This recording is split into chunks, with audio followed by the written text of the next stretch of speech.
Good morning students. ఈరోజు మనం safety and first aid అదే లెసన్ చెప్పుకుంటున్నాం. Accidents are events that are unexpected and can take place anywhere and at any time. Accidents can be dangerous and may even lead to loss of life.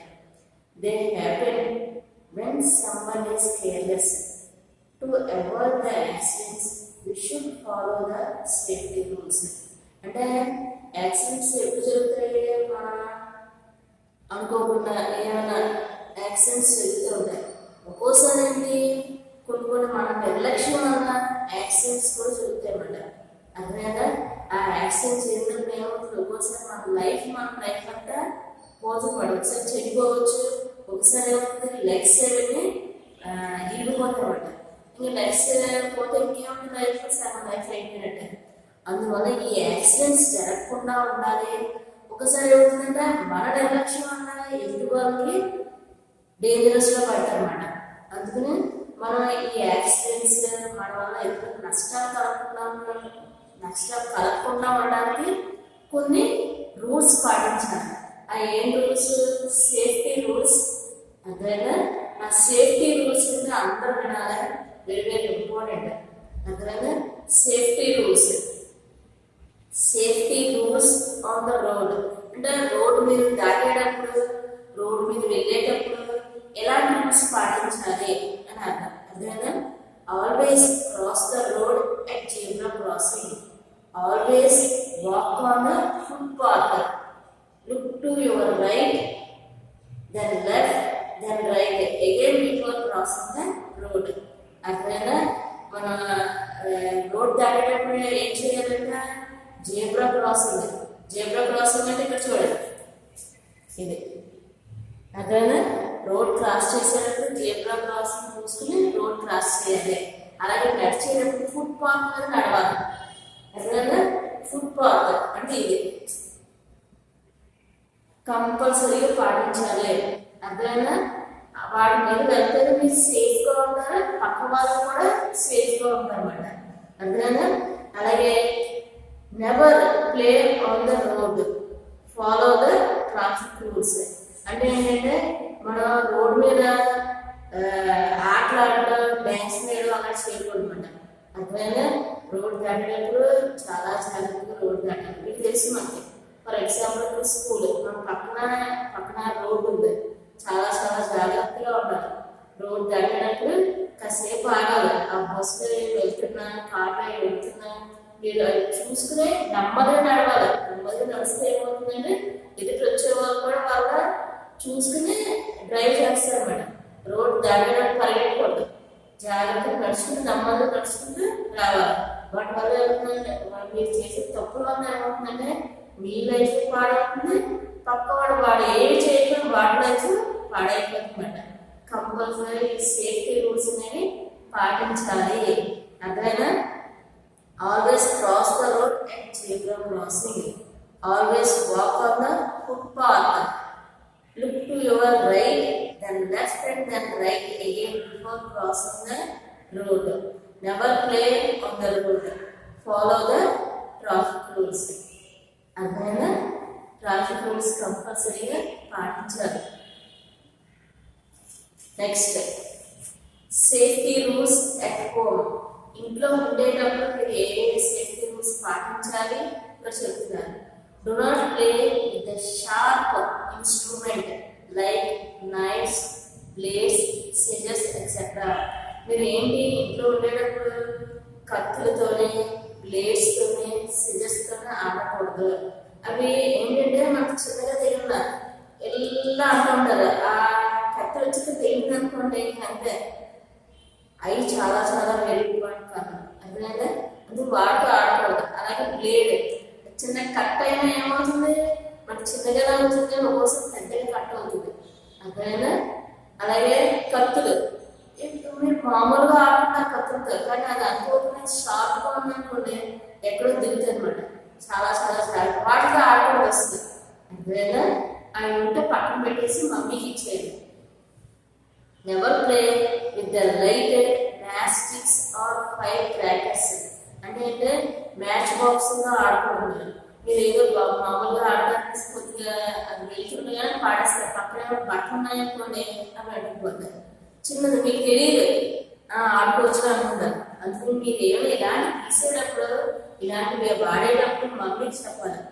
వీలైనంత వరకు తీయకూడదు. ఒకవేళ మీకు ఏమైనా అత్యవసరంలో important అనుకుంటే మమ్మీకి చెప్పి తీసుకుని వెంటనే మీ అవసరం తీరిన తర్వాత ఆ ప్లేస్ ఎక్కడ ప్లేస్లో ఉంచేసారనమాట. Do not touch the electrical appliance with the wet hands. ఇది కూడా ఇంపార్టెంట్. తడి చేతులతో ప్లగ్ ముట్టుకోకూడదు, వైర్స్ కూడా ముట్టుకోకూడదు. మీకు తెలిసిందే, ఒక్కోసారి మీరు తడి చేతులతో ముట్టుకున్నా ఏది అవ్వకపోవచ్చు, అన్నీ వదిలిస్తారు. అలాంటి సస్తమానం తడి చేతులతో ముట్టుకోవడం చేయకూడదు. అందుకని ఒక్కోసారి షాక్ కొట్టి ప్రాణాలే పోతాయంటారు. అందుకని వేరే వేరే ఇంపార్టెంట్. ఇది కూడా అంటే మీరు హోమ్లో ఉండేటప్పుడు ఏది చేయకూడదో చెప్తున్నారు. Do not scatter your toys on the floor. You may trip or fall. అంటే ఏమైనా కింద బొమ్మలు పాడేస్తుంటారు, వాటితో ఆడుతూ ఉంటారు అన్నమాట. వాటితో కాళ్ళు ఇలా అండా చేస్తుంటారు కదా, అలాంటి చేయకూడదు. ఏమవుతుందంటే ఒక్కోసారి ఇలా స్కాటింగ్ చేస్తూ ఉంటారు, జారిపోతుంది అనమాట. ఇంట్లో స్మూత్గా వచ్చానుకోండి ఎక్కడో తెలుగుతుంది. ఒకసారి హెడ్కి తగలకూడదు. మెయిన్ ఇక్కడ వెనక ఏమైనా తెగినా చాలా ప్రమాదం అన్నమాట. మీరు ఒక రోజు అనుకోవచ్చు పర్వాలేదు, కానీ ఒకసారి సేఫే, రెండోసారి మూడోసారి ఏమవుతుందంటే చాలా ప్రమాదం జరుగుతాయి. అర్థమైందా? Do not put your fingers inside the sockets. అంటే మనం ప్లగ్స్ ఉంటాయి కదా, ఆ ప్లగ్స్ లో ఓపెన్ గా ఉన్నప్పుడు అందులో ఫింగర్స్ పెట్టి చూడకూడదు. చాలా మంది బాయ్స్ చేసే పనులే. మనం అవి ఏం చేస్తారే, అస్సలు వాడి దగ్గర కరెంట్ జోలికి పోకూడదు. అది ఏ నిమిషానికి ఎలా ఉంటుందో తెలియదు. ఎక్కువ ఒక్కోసారి పవర్ ఎక్కువ ఉండొచ్చు, ఏమైనా యాక్సిడెంట్ ఏమైనా అవ్వచ్చు మాట. వాడి జోలికి అస్సలు వెళ్ళకూడదు. అర్థమైందా? Don't take any medicine without asking elders at home.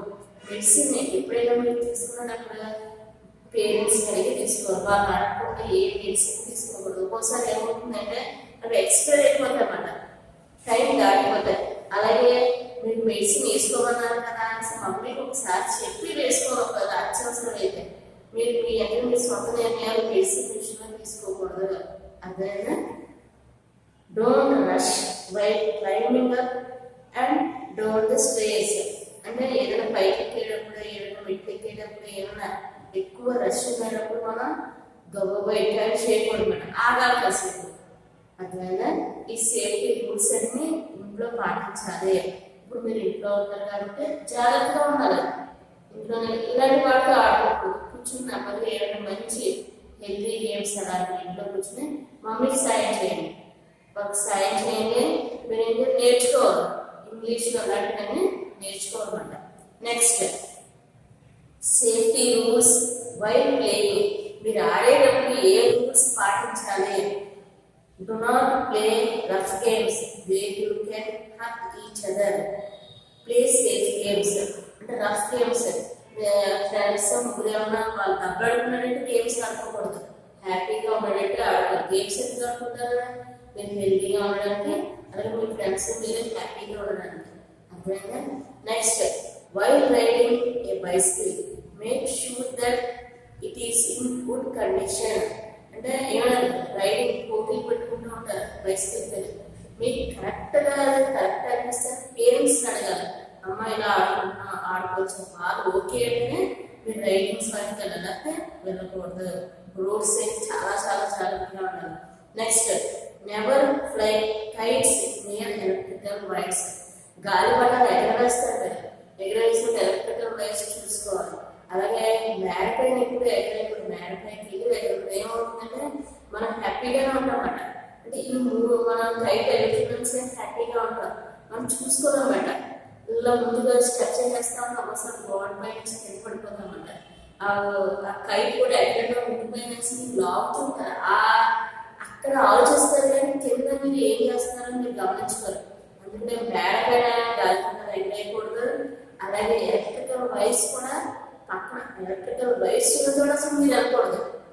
అందువల్ల చాలా వేరే ప్రికాషన్స్ తీసుకోవాలి, చాలా జాగ్రత్తగా. కింద ఉండే మీరు టైట్ సైడ్ వేసుకొని, అది కూడా సేఫ్టీ ప్రికాషన్స్. ఏమైనా మీరు ఆడేటప్పుడు బయటకు వెళ్ళేటప్పుడు ఆడుకుంటామని కంపల్సరీగా పేరెంట్స్ చెప్పాలి. Never go for swimming alone. Swim in the shallow end of the pool. అంటే స్విమ్ చేసేటప్పుడు మీరు ఒక్కడే వెళ్ళకూడదు, ఎవరికో చెప్పాలి, వాళ్ళకి తోడు తీసుకెళ్ళాలి, చెప్పాలన్నమాట వాళ్ళకి. అలాగే స్విమ్మింగ్ పూర్తిగా ఎక్కువగా ఉండకూడదు, నీళ్ళు ఎక్కువ, లెస్ డీప్ మాట, తక్కువ లోతు ఉండాలి. అర్థమైనా? Next, never fight or hit each other by playing. ఏదైనా ఆడుకునేటప్పుడు మీరు దెబ్బలాడుకోకూడదు. ఇక్కడ చెప్పేది చిన్నపిల్లలు పర్వాలేదు, పెద్ద పిల్లలు ఏం చేస్తారు, వాళ్ళు సీరియస్ అయిపోతారు అనమాట. దెబ్బలాడుకున్నారు ఆడుతున్నారు, అంత సీరియస్నెస్ పైన కాదు. మీరు బాగా దెబ్బలాడుకుంటారు, సీరియస్గా దేనిని కొట్టేసుకుంటారు అనమాట. క్రికెట్గా ఆడుతారనమాట, క్రికెట్ బాల్స్ బ్యాటింగ్ కానీ వాటితో కొట్టుకుంటారు. కొట్టుకుంటే ఏమైనా ఉందా? అందుకనే ఆడుకున్న సేఫ్ హ్యాపీగా ఆడుకోవాలి, హెల్తీగా. అర్థమైనా? హ్యాపీ సీరియస్గా ఆడుకోకూడదు, హ్యాపీగా నవ్వుకుంటూ ఆట ఆడుకోవాలన్నమాట. అర్థమైనా? Next, safety rules in the bus. Do not get in a or off a moving bus. అంటే ఎలా అంటే, ఇప్పుడైతే బస్సు ఎక్కేటప్పుడు, బస్సు కదులుతున్నప్పుడు మీరు ఎక్కకూడదు, బస్సు కదులుతున్నప్పుడు దిగకూడదు అన్నమాట. అది ఆగినప్పుడే మీరు ఎక్కాలి, దిగాలి, రెండు పనులు చేయాలి. అర్థమైనా? Never push others to get in the bus. ఎవరైనా దిగుతున్నారని మీరు వాళ్ళు పుష్ చేయకూడదు. మంచి మంచి లక్షణాలు అనేవి మీరు స్కూల్లోనే చదువుకుంటూ నేర్పిస్తారు, అవి మీరు పాటించాలి. పర్వాలేదులే ఇలాగా అస్సలు ఉండకూడదు. ఏంటంటే మీ వరకు మీరు బాగుండాలి, పక్క వాళ్ళు కూడా బాగుండాలి. అది బ్లెస్సింగ్ మాట. దేవుడు మిమ్మల్ని బ్లెస్ చేస్తారు, మంచి అలవాటు నేర్చుకోవాలి. అందుకనే ఇవన్నీ మీరు చెప్తున్నా మీకోసమే, పిల్లల కోసమే. సేఫ్టీ రూల్స్ పెద్దవాళ్ళు మిమ్మల్ని గమనిస్తూ ఉంటారు. మీ రూల్స్ ఏమి పాటిస్తూ ఉంటే ఎవరో మిమ్మల్ని గమనిస్తారు అన్నమాట. మీ మంచి మిమ్మల్ని కాపాడాలి. టీచర్లు, పేరెంట్స్ వాళ్ళు మంచి చెప్తే కంపల్సరీ మంచిని స్వీకరించాలి. చెడు అస్సలు వదిలేదు. చెడు అంటే థాట్, చెడు వస్తున్నా ఉంటే దాన్ని మీరు వదిలేదన్నమాట. అదేనా? పేరెంట్స్ ఏం చెప్తున్నారంటే అక్కడ మీ బాగు కోసం, మీ మంచి కోసం చెప్తారు. మేము కూడా సేఫ్టీ రూల్స్ లెసన్ చెప్తున్నా, టీచర్లు ఏం చెప్పారో అది మీరు వినాలి కంపల్సరీగా. అది మీకోసం, మీ చుట్టుపక్కల ఉండే వాళ్ళు సేఫ్టీ కోసం. మీరు బాగా మీరు తప్పుడు కొంతమంది పక్క వాళ్ళు కూడా మీరు దాటేటప్పుడు మీరు నిర్లక్ష్యంలో పక్క వాళ్ళు కూడా యాక్సిడెంట్స్ అవుతాయన్నమాట. మీకు తెలిసిందే విషయం. అర్థమైనా? Next, do not put your hand out of the moving bus. Bus వెళ్తూ ఉంటుంది, మీరు బస్సులో ఉంటారు, హ్యాండ్ బయట పెట్టుకుంటారు, ఒక్కోసారి హ్యాండ్ కూడా బయట పెట్టుకుంటారు. అలా పెట్టుకుంటే ఏమవుతుందంటే, అలా పెట్టడం వల్ల ఏమవుతుందంటే, ఒక బస్సు పక్క నుంచి వెళ్ళింది అనుకోండి, మీ హ్యాండ్ అక్కడ తెగిపోతుందంట, హెడ్ కూడా రాసుకుంటుంది. అంతే, ఇంకా ఎంత ఇన్ష్యూర్ అవుతుందంటే చాలా పెద్ద యాక్సిడెంట్ అవుతుంది. అందుకనే బస్సు మూవ్ అవుతున్నప్పుడు మీరు అసలు హెడ్ పెట్టకూడదు. అలాగే ఒక్కోసారి చూసుకోవాలన్నమాట, ఏమన్నా వస్తున్నాయో బస్సులో అవి చూసుకోవాలి. అర్థమైనా? Do not stand on the foot board of the moving bus. Do not stand in the moving bus. అర్థమైనా? బస్సులో ఉన్నారు కదా, కింద పోతుంటుంది, కింద దిగుతున్నప్పుడు బస్సు దగ్గర నిలబడకూడదు. ఏమవుతుందంటే సడన్ గా వాడు బ్రేక్ వేసేటప్పుడు బయటకు పడతారు, మీరు చాలా పెద్ద యాక్సిడెంట్ అవుతుంది. మీ సిచ్యువేషన్ మీకే అర్థమైపోవాలి. అర్థమైనా? అందుకని ఏంటి, బస్సులో ఉన్న సేఫ్ చాలా జాగ్రత్తగా ఉండాలి. ఏమైనా సీట్లో ఉంటే పర్వాలేదు, మీరు నిలబడ్డారనుకోండి, ఏదైనా గట్టిగా పట్టుకుని నిలబడాలి. అలాగే ఫుట్ బోర్డు బస్సులో ఉన్న సేపు మెట్లుంటే చూడండి, అక్కడ ఎప్పుడు నిలబడకూడదు. చాలా చాలా జాగ్రత్త. రష్గా ఉన్నప్పుడు ఎక్కకూడదు అసలు. అర్థమైనా? ఈ జాగ్రత్తలన్నీ తీసుకోవాలి. Safety rules very very important. మీరు తీసుకుంటూ ఇంట్లో వాళ్ళకి తెలియకపోతే చెప్పాలన్నమాట. చదువుకునే వాళ్ళు లక్ష్యం లేదు. చదువుకుంటున్నప్పుడు మీ టీచర్ చెప్తారు కదా, అంటే మీకు లెసన్, ఈ లెసన్ ఎందుకు చెప్తున్నారు? మీకు సేఫ్టీ రూల్స్. మీరు ఇంట్లో ఉండేటప్పుడు, బస్సు ఎక్కేటప్పుడు, ఆటలాడుకునేటప్పుడు ఈ సేఫ్టీ రూల్స్ పాటించాలి.